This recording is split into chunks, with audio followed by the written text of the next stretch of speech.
Well, welcome to the Retirement Answer podcast. I'm Dan Goldie, your host. I'm the author of the book, The Retirement Answer, and this is the podcast where we simplify complex financial topics. I'm here with Monie in his ADU, and this episode, Monie, is going to be one of your favorites, I know, because this is another current events episode. Yep.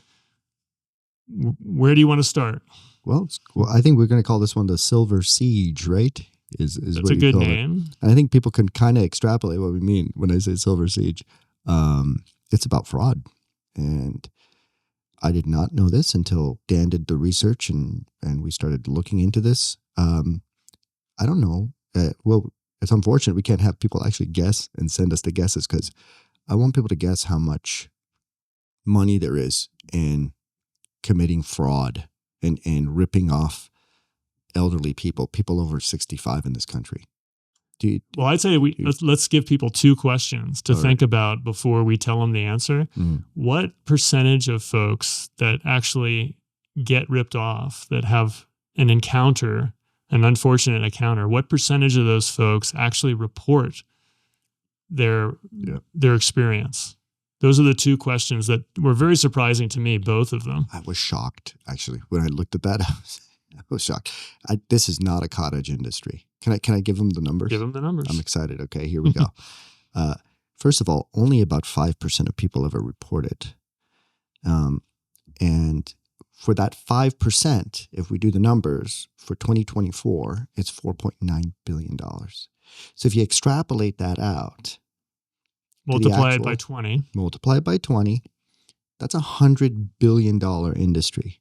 And by the way, to put things in context for people, in case you don't know, Apple's profits for a year are $100 billion on average.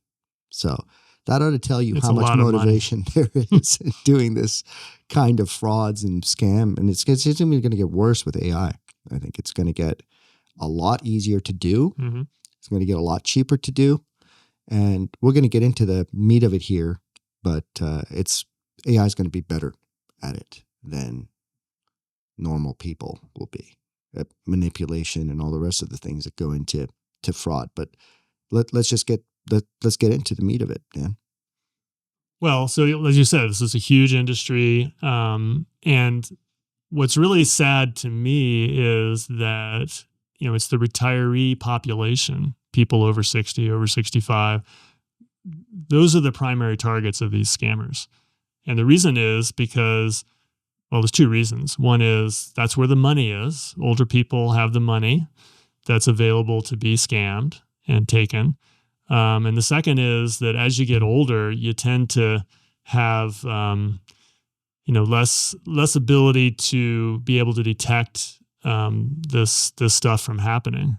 The Anterior Insula, you remember that? The Anterior Insula. Right. That was in the deep dive report that we created and have been looking at. Yeah. So for those two reasons, this is a vulnerable population, and also one that's targeted by the scammers more heavily than others for those two reasons. Yeah, and look, one of the things that I came across, which I was kind of surprised by a little bit because I don't know enough about neurology and psychology, but a lot of this fraud is actually relatively easier to commit on older folks because there's a physiological decline in the brain in an area called the anterior insula, and they've actually done MRIs on this, right? That prove that people's awareness, people's ability to detect someone BSing them or trying to scam them actually gets reduced as they get older. And so they're more susceptible to fraud. And then you combine that with what Dan just mentioned, which is, you get older, there's cognitive decline on top of that. So you can't do math as good as you used to. And then also this feeling of loneliness and kind of isolation that you might get when you're retired. And we talked about this, remember, in our timing podcast. If you haven't seen it, you can go back and watch our timing podcast and you see that it's one of the psychological hits that you get when you retire. And so that creates a very good foundation for someone to be targeted, really. Well, unfortunately, people can't just be more vigilant.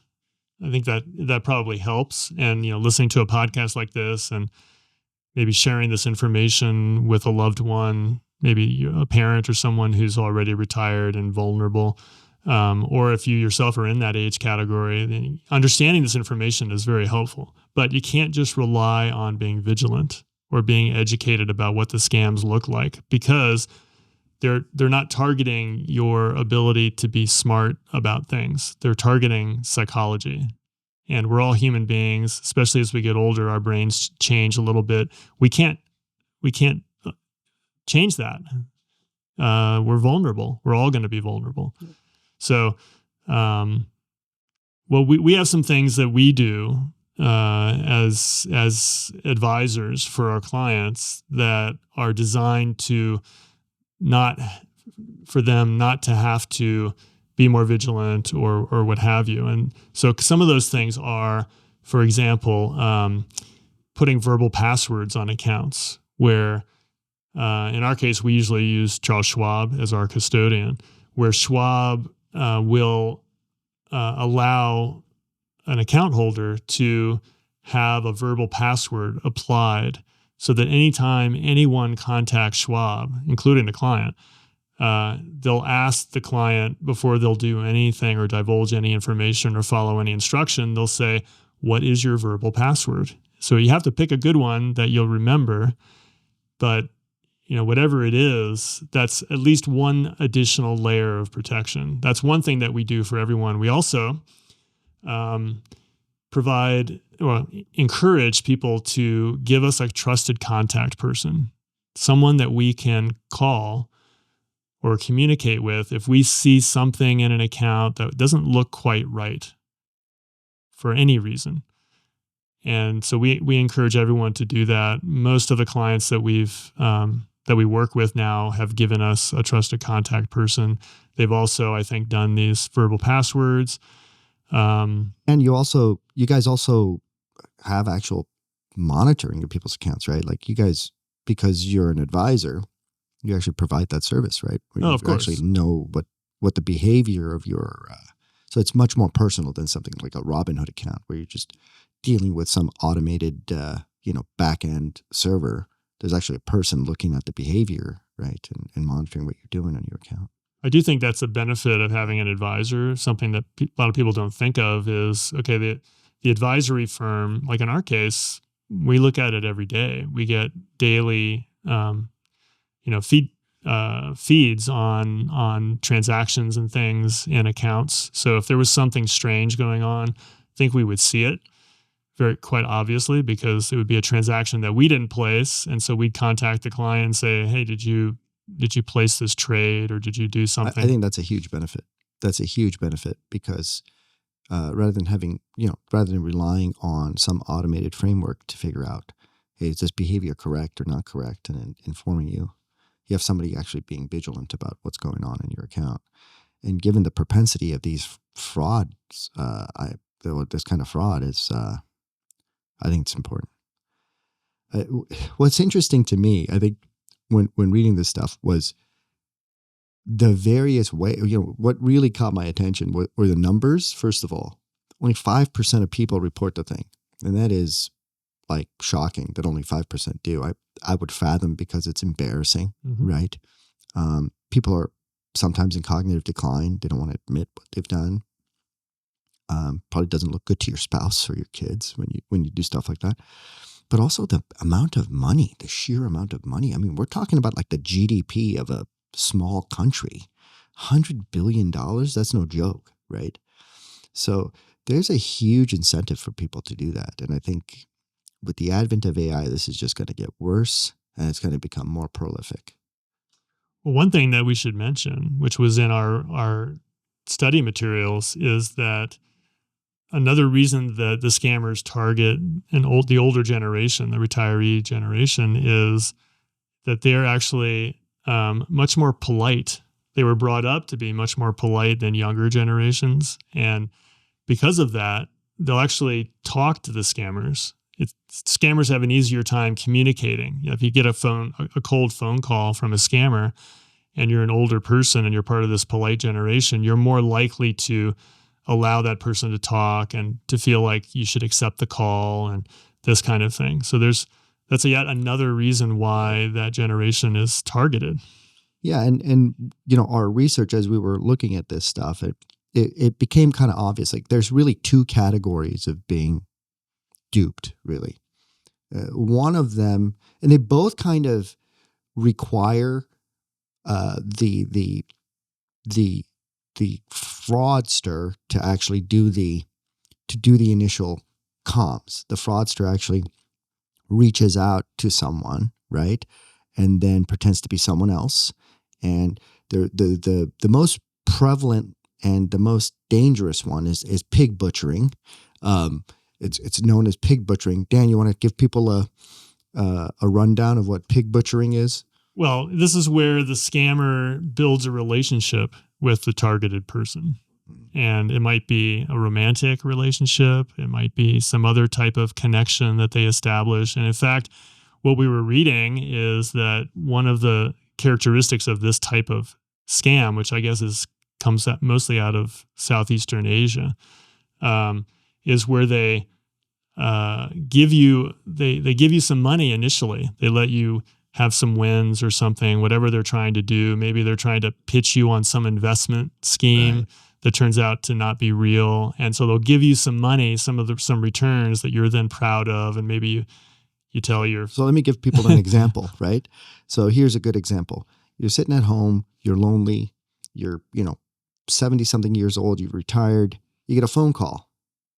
Hey, how are you, John? Oh, my name is not John. It's Rick. Oh, I'm sorry, Rick. I've been meaning to call John. There's this great investment opportunity for John. And Rick goes, what investment opportunity? He goes, oh, well, I'll maybe it's right now. It's not the right time. I need to call John. Maybe I'll call you back later and let you know. And there's your hook, right? You've now hooked someone, and then call them back and continue to progress in the relationship making process with them and really build them up, and then get them to invest in some fraudulent or not fraudulent sounding, but legitimately sounding, investment, like some coin or some stock that nobody's ever heard of before, and using a legitimately good looking app that they would download on their phone, right? And then they put all their account information in. The next step is to give them a little bit of money, like Dan was saying. The investment actually made you 10%. Oh, yeah, withdraw the 10%. It's all yours. Then once they're groomed for that, they go for the kill, right? They'll be like, oh, now you can invest a much larger sum because now you've built trust. Invest a much larger sum, and all of a sudden it disappears. And there's all kinds of scams they run for you to try to get the money back, and then they keep draining you of more and more money as you try to get the money back, right? So this all looks legitimate to someone who otherwise wouldn't know. Anything you want to add to that one, Dan? No, it's just an especially just terrible thing to do to somebody, to lead them on like that and then fleece them of their savings, possibly all their life savings. I mean, I'm sure that happens from time to time. And then what they do, apparently, is they then try to pretend like they're going to help you get the money back or help in some way. But of course, that costs money. So you have to send them money for them to help you. I mean, it's insidious. Well, I've had multiple instances, but the most egregious one was a friend of mine who shall remain nameless. Her dad got duped out of well over $100,000 on this whole pig butchering, which is something very similar to this whole pig butchering thing. He gets contacted by someone, and I don't exactly know what the hook was, but I'm assuming it was something similar to this, where he's a former engineer, retired down in Southern California, this guy. And he gets a call. Hey, I don't know if it's a cold call or trying to use a friend's name or something where he gets hooked. Person builds a relationship with him over time. Wife becomes suspicious of this whole conversation and everything that's going back and forth between him and this like strange guy that she doesn't know or hasn't seen before. He's unwilling to accept the fact that this guy could be a fraudster. And over time, he dupes him into investment after investment after investment, small amounts, 15,000, 10,000, 12,000 at a time. And he starts to make a little bit of money on a few of these, and then shows his wife, oh, it's just a big deal. He shows his daughter, who's my friend, this is a big deal. And then, so the fraudster made him feel proud that he had done the right thing, and he was making good money. He's making good money. He's adding to his retirement, and then all of a sudden pull the rug out from under him. I mean, it's almost verbatim exactly what our research describes, right? This was classic pig butchering. This poor guy didn't have too many friends, right? And the friends he did have, either gotten older, passed away, moved away, so he's feeling lonely. And he got duped out of well over $100,000. And to this day, and I think it's been about 2 years since I heard the story, maybe a year and a half, 2 years, he's unwilling to accept the fact that he got duped. He does not talk to his daughter about it. He gets very angry when they bring it up. He's embarrassed. Yeah. Hence, that's why only 5% of people actually report that they were duped. They're embarrassed about it. They don't want to really admit it to themselves, probably. I mean, that's a lot of money for a retiree. 100,000. Think about that for two people.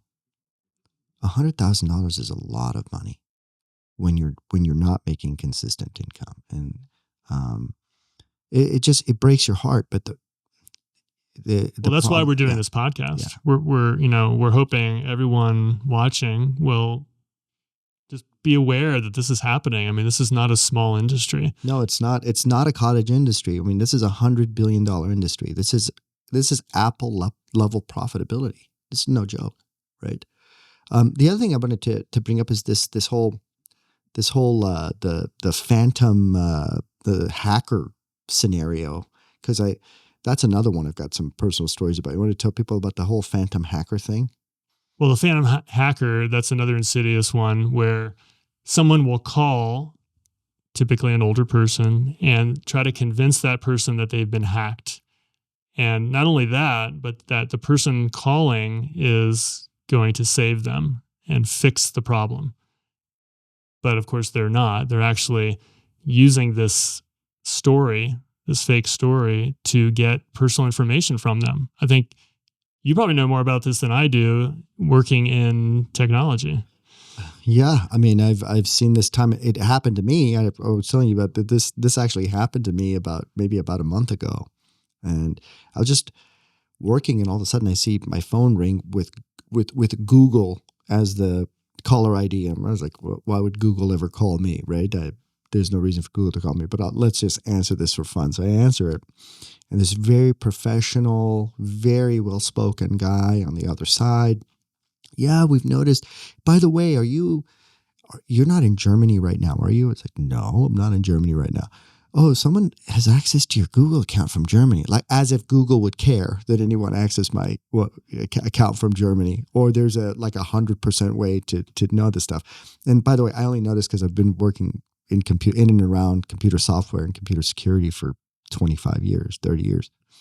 And so the guy just kind of grooms me, right? He says like, yeah, this is happening. We need to change your password. We need to change your identity. I'd like you to, and for those of you who use Google or any of these tools, you know that most of these apps now have what we call two-factor authentication, which means you log in with your username and password, but then you get an additional prompt of some kind. Either they send you a message to your phone with a code on it, or you have an app that has a synchronized number that you would pick.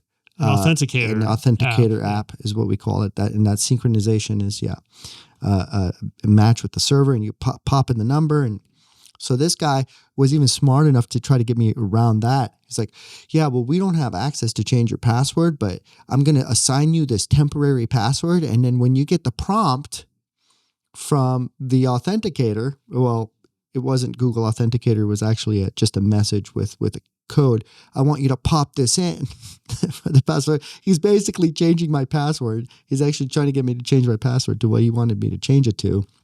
which was something stupid like Google 1, 2, 3, 4, 5, or something easy to remember, right? And you told me this person had perfect English. Perfect English. You wouldn't have known. Flawless. Really, really well spoken. Smart guy. I mean, it was clear that he was well trained. And so, I obviously caught on to this from the first second. I just hung up on. I just laughed and hung up on the guy. The other thing that we should mention, I think, and that's great that you did that, is you mentioned to me, and I never really thought about this, but it makes total sense, that none of these tech companies are going to call you. Never. They don't have time Never. or the personnel to do that. So Google's not going to call you. Microsoft's not going to call you. Apple's not going to call you. I will guarantee anyone listening to this, you will never, ever get a call from Google, from Microsoft, or any of the other vendors that you use, companies that you use, Facebook, whatever it may be, about your password or anything being hacked. Do not fall for it. Do not give your personal information to anyone. And by the way, if you see anyone calling you from your bank, from Google, from anywhere, do not answer the call. You call them, find the appropriate number, and you then contact them. And if you do happen to pick up the phone by mistake and someone's telling you something that sounds, I don't know, like it's financial related, hang up the phone and call them back. Mm-hmm. Find their number online or wherever it is, call them back and verify that, in fact, they are the ones that were contacting you, because it's a pretty good chance that was not them. I mean, look, this is a very common, this tactic here, this what they call a phantom hacker tactic, is very common. I mean, I've trained my dad now to call me and verify, like, oh, I'm getting a thing flashing on my screen that says you have a virus. You have to click this thing and then call this number, or you have to click this thing and then put in your phone number so someone can contact you. I'm like, no. You don't have a virus. This is not a virus. You're fine. No one's hacked you, right? So it's like literally every week or every 2 weeks, I get a call from my dad panicking about some hack that has happened to his laptop. And I'm like, just calm down. It's not a hack. It's fine. It's a scam. You're fine. There's nothing wrong with your laptop. Continue to do whatever you're doing. You got to do that with your elderly parents. You have to do that with people who are not as attuned with tech. And this is going to get even worse, right? Because a lot of this stuff is psychology. A lot of this stuff is manipulation. And AI is very good at that. And AI is going to get better at this. People are going to train AI to do specifically this kind of manipulation. And it's going to be very, very cheap to do. You're not going to need any labor. You're not going to need anybody actually physically picking up the phone to do this. And they're going to be able to impersonate your loved one's voices probably perfectly. Very good point that I forgot to bring up. That is a very good point. So right there, you've got a trust anchor, right? You've got a hook into people. For example, let's say your dad is used to talking with you about something, and now an AI calls him with your voice. Yeah. That's hard. How do you counter that? You don't. I mean, it's very hard to counter that. So there has to be, it's kind of a this is a multi-pronged way of, you have to have a multifaceted way of fighting this, right? There's awareness and education on your part, which we talked about the cognitive decline, right? It's not going to be perfect for someone in their 80s or the late 70s to do that. Plus, they're not as accustomed to the technology as we are in our generation. But then there's also can you remind me? Okay, well, there is in the research we found that one recommended possible solution to the scenario that we were just talking about is where you have a password, a family password, where let's say your dad is talking to you and it's actually an AI, but it sounds like you. And so he says, okay, Monie, what's the verbal password? And the AI is not going to know what that is. That's smart. So I didn't think about that. That's one way that you could get around this problem and this was recommended by one of our readings. Yeah, I totally forgot about that. The family password. The family password. Right. That's a really good point. That's an easy one, low tech one for everybody to remember. And I'm sure everybody's got some phrase or something funny in their family everybody knows. We'll just hope that AI doesn't somehow hear about it. And Monie, you also mentioned to me earlier that you have some special rules with your dad, like certain things that he can and can't do without contacting you. Maybe it's, no gift cards being asked for, Totally. no time pressure. Like that's a common thing that these scammers try to do, is put time pressure on you to make you make a decision quickly and to bypass, your normal protections. Yeah, I mean, my dad is a fairly sophisticated guy. I mean, he's like 84, but he's in really good shape, and he's not really in cognitive decline or anything like that. But even he gets duped, right? Because he's not as accustomed to technology as, say, someone in my generation, right? So he sees a pop-up on his screen, or he gets a phone call from someone with exactly that, with the time pressure, like, oh, you've been hacked. You need to immediately. This has happened to him multiple times. I think it's really simple, right? You get a roster of people with age. It's not hard to get that information. You can pull all kinds of demographic information and personal information from people. It's prolific everywhere, and they just start cold calling people, right? And you know about the IRS scams. This is similar, right? And didn't you tell me that you have him trained to call you? Totally trained to call me. You have rules in place. The rule is anything technology-wise, anyone who calls him, he obviously he knows about like the IRS scams, but anything related to tech, his computer, his phone, the television, anything pops up with anything suspicious, anyone calls him about passwords, he runs it by me first. I'm the filter, right? Same with my mom. I'm the filter.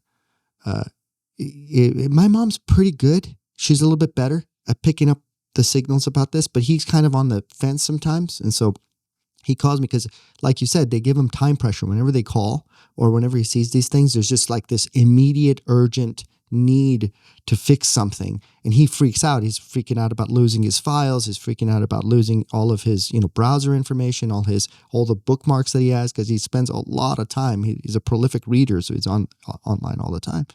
He's also a member of the polite generation. Oh, big time, yeah. Where he's not used to hanging up on people. No, he would never do that. It's just not proper. I've never even heard him raise his voice at someone on the phone. Like he's never even raised his voice at someone on the phone. Whereas with my generation, it's very, very common, right? Okay, so let's go over the guardrails that we talked about earlier on. At least these are the guardrails that my team and my practice. This is what we try to do for our clients. One is, of course, we're always monitoring. We have a trading team that monitors accounts, and we would know it if someone traded in an unauthorized way, something that we didn't do. We'd check with our client immediately. If we had a trusted contact person for that client, we would contact that person if things didn't look right or we weren't able to reach our client. So there's that layer of protection that people have if they're working with an advisor. I think a lot of people don't realize that, but that's something that's, I think, real and valid. The other thing is we try to get all of our clients to have a verbal password on their accounts with the custodian. So if it's Charles Schwab, Schwab will have in their records what this verbal password is, and anyone who calls on that account has to know the verbal password. Okay, so we've covered a bunch of stuff, and like I said, I promised everyone, end of every episode, I'm going to summarize it as the sort of the audience proxy here, right? So, big idea. This is a huge industry. $100 billion a year if you extrapolate the numbers. So it's not going away. People that are older, that are retired, are the most vulnerable. One, they're not as accustomed to technology. Two, they're polite. They don't tend to hang up on the phone. And let's not forget they have the money. And they have money. I forgot about that. Yeah, they come from a generation of money. And then on top of that, there's also cognitive decline in this idea that something called the anterior insula, you can go look this up, in the brain actually starts to physiologically break down, which means that people don't have the capability to, the radar for, something is weird starts to dissipate, right? Their ability to pick that up. You add loneliness to the mix, it's not good, right? And then we talked about the kind of the two broad categories of being duped. One of them is the pig butchering, which is the more involved one, where they call someone, establish trust, fatten them up like a pig, basically, right? So, establish trust, get them to invest in something, allow them to withdraw a little bit of money, establish more trust, and then go for the kill. It's a more time-consuming scam and Right. probably has a much bigger payday than other scams. I would Right. imagine they're investing all that time. They want a big win at the end. Right. And I give you guys that example of my friend's dad who got duped over $100,000 basically. And then there's this sort of phantom hacker type attack, which is, again, a broad category of these kinds of attacks, but they're all kind of the same, right? So you put someone under time pressure, you call them and you tell them something's been hacked. You call them from a trusted authority. It looks like it's Google calling you. It looks like it's Facebook calling you. They're asking you for your password, your username. And then at some point they get you to relinquish access to your machine or your account. And what's worse is a lot of people use the same password for a lot of stuff. So once they get you to change the password, they know the password probably to your bank account and everything else that you have. And if they have access to your email, forget about it, because everybody does everything via email now. It's all electronic, right? And then we talked about a few ways to protect against this. Dan, you mentioned the trusted person on your account. Trusted contact person. Trusted contact person. So TCP, hey, for those of you who are technical, TCP also means Transport Control Protocol, Dan. So a lot of people in Silicon Valley will know what that is. So TCP, and then you mentioned one that I had totally forgotten about, which I thought was really cool, which is this family password. Yeah. So that'll protect against, kind of AI-driven. Well, it'll protect against anything really, because the AI won't know about your family password. And it wouldn't have to be a family. Like if your family's not close or something, it could be a friend. Just someone other than yourself that knows this password. So if someone impersonates them in some way, just ask the question, what's our password? Right. And I'm going to emphasize this one point. None of these tech companies will ever call you about your password. They say it 100 times over and people still don't get it. They will not call you. Google will not call you. Facebook will not call you. Apple will not call you. They don't care, right? They have automated systems to handle this stuff. So if you ever get a call from these companies, for any reason, you call them back. Hang up on the person and you call them back. And try to get a hold of whatever department the person said they're a part of. And if you can't, it's totally fraud. Do not trust these calls. I think both of us were surprised about the sheer volume of dollars that's being taken from people this way, and the small percentage of folks that are actually reporting it. So anyway, I think this is an important episode. I don't know how much of this information people have access to on YouTube, but if you have access to it, please, watch other folks as well. This is a critically important area. And next week we're gonna go back to the book. So we'll have yet another current events episode in the future. But next week we're gonna go back and start with chapter 2 of the book, and that is the Social Security decision. So we'll go through all the details of Social Security, a little bit about the history of the program, and try to help folks make smart decisions. It's critical. It's probably the most important retirement piece of the puzzle for most Americans. Looking forward to it.